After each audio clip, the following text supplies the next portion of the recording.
మీరు birth plan చేసుకున్నారా? Prepare చేసుకోవాల్సింది బర్తింగ్ ప్లాన్స్ కాదు, మిమ్మల్ని మీరు ప్రిపేర్ చేసుకోవాలి. ఎట్లా ప్రిపేర్ చేసుకోవాలి? First thing, mother nervous system ఎప్పుడు ఫియర్గా ఉంది, లేదు బాడీ ఎప్పుడు చూసినా సేఫ్గా ఫీల్ అవ్వట్లేదు, అండ్ మీ మదర్ ఇన్స్టింక్ట్స్ని మీరు నమ్మట్లేదు అంటే మీరు ఎంత బర్త్ ప్లాన్స్ చేసుకున్నా అది ఎందుకు పనిచేయదు. మరి ఏది వర్కౌట్ అవుతుంది? Self discovery. మీ గురించి మీరు బాగా తెలుసుకోండి. ఆల్రెడీ మీకు తెలుసు, కానీ అది మనం యాక్సెప్ట్ చేయలేం.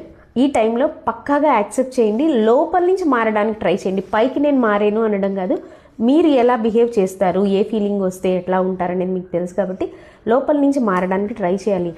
అండ్ 1 డే ప్లాన్స్ అస్సలు పని చేయవు. డైలీ సిస్టమ్ వర్కౌట్ అవుతుంది. ఏంటంటే daily you have to work on. నేను ఈరోజు బాగా పని చేసేసాను, 1 వీక్ రెస్ట్ తీసుకుంటాను. నేను ఈరోజు 1.5 అవర్ యోగా చేశాను, ఇంకా 10 డేస్ వరకు యోగా చేయక్కర్లేదు అనుకుంటే ఇటువంటి వర్క్ చేయవు. డైలీ వర్క్ చేయాలి. అండ్ ఇంకొకటి ఏంటి అంటే ప్రిపేర్ చేయాల్సింది మదర్ని, నాట్ బర్త్. బర్త్ అనేది మీ బాడీ, మీ మైండ్, మీ సోల్ రెడీగా ఉంటే దానంతట అది చాలా హ్యాపీగా జరిగిపోతుంది.